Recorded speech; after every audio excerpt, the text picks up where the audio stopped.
पहला सवाल, पीतल किन दो धातुओं का मिश्रण है? इसका जवाब होगा तांबा और जस्ता।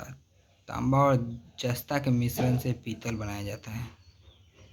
दूसरा सवाल, कैल्सीफेरॉल किस विटामिन का रासायनिक नाम है?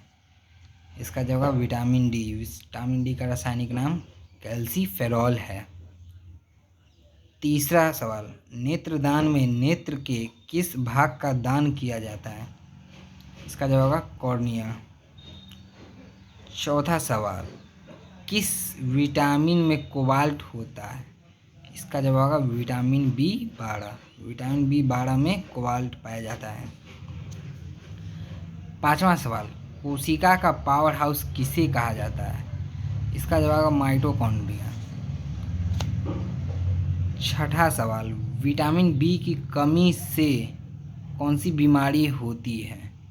इसका जवाब होगा बेरी विटामिन बी की कमी से होती है। सातवां सवाल, भारत का शेक्सपियर किसे कहा जाता है? इसका जवाब होगा कालिदास को। कालिदास को भारत का शेक्सपियर कहा जाता है। आठवां सवाल, माई एक्सपेरिमेंट्स विथ ट्रूथ पुस्तक के लेखक कौन थे? इसका जवाब होगा महात्मा गांधी। नौवां सवाल, विटामिन डी की कमी से कौन सा रोग होता है? इसका जवाब होगा रिकेट्स। रिकेट्स विटामिन डी की कमी से होता है। 10वां सवाल, भारत का सर्वोच्च वीरता पदक का नाम क्या है? इसका जवाब होगा परमवीर चक्र, जो कि ज़्यादातर इंडियन मिलिट्री इन्हीं सबको मिलती है डिफेंस लाइन में। 11वां सवाल, विटामिन ई की कमी से कौन सा रोग होता है? इसका जवाब होगा बांझपन।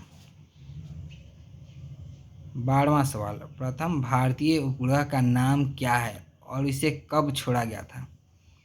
इसका जवाब होगा आर्यभट्ट, जो कि पहले उपग्रह का नाम था और इसे सन 1975 में छोड़ा गया था।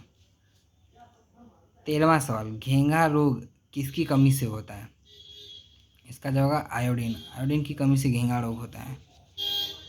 14वां सवाल, हेमोग्लोबिन की कमी से कौन सा रोग होता है? इसका जवाब होगा एनीमिया। एनीमिया हेमोग्लोबिन की कमी से होता है। 15वां सवाल, विवेकानंद स्मारक कहाँ स्थित है? इसका जवाब होगा कन्याकुमारी। कन्याकुमारी में विवेकानंद का स्मारक है। 16वां सवाल, भारत की तट रेखा की लंबाई कितनी है?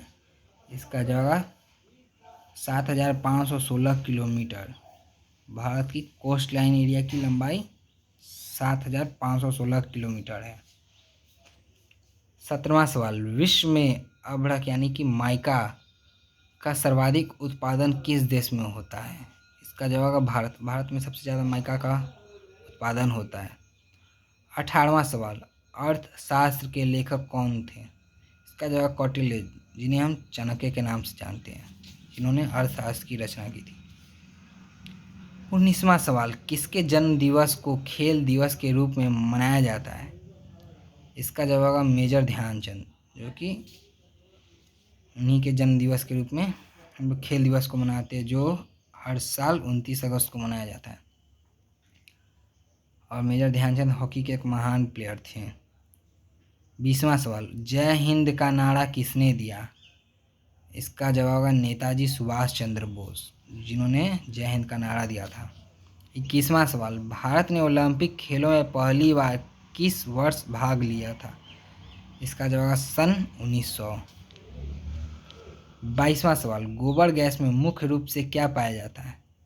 इसका जवाब होगा मीथेन। मीथेन गोबर गैस में मुख्य रूप से पाया जाता है। 23वां सवाल, दूरबीन का आविष्कार किसने किया था?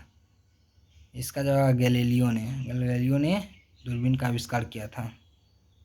24वां सवाल, राज्यसभा के सदस्यों का चुनाव कितनी अवधि के लिए किया जाता है? इसका जवाब 6 वर्ष। 25वां सवाल, एक ओलंपिक में सर्वाधिक स्वर्ण पदक जीतने वाला खिलाड़ी कौन है? इसका जवाब होगा माइकल फेल्प्स, जो कि एक स्विमर यानी कि तैराक थे। उन्होंने सबसे ज़्यादा स्वर्ण पदक जीते हैं ओलंपिक में, एक ओलंपिक में। 26वां सवाल, ओलंपिक खेलों में पदक जीतने वाली पहली भारतीय महिला खिलाड़ी कौन है? इसका जवाब कर्णम मल्लेश्वरी। इन्होंने भारत के लिए पहली महिला थी जिन्होंने ओलंपिक में मेडल जीता था। 27वां सवाल, पशुओं में मिल्क फीवर बीमारी किसकी कमी के कारण होती है? इसका जवाब कैल्शियम के कारण मिल्क फीवर की बीमारी पशुओं में पाई जाती है। 28वां सवाल, भारत में सशस्त्र बलों का सर्वोच्च सेनापति कौन होता है? इसका जवाब राष्ट्रपति। 29वां सवाल, जालियांवाला बाग हत्याकांड कब और कहाँ हुआ था? इसका जवाब 1919 ईस्वी को और ये अमृतसर में हुआ था। 30वां और आखिरी सवाल, महाभारत के रचयिता कौन है? इसका जवाब महर्षि वेद व्यास। Thank you.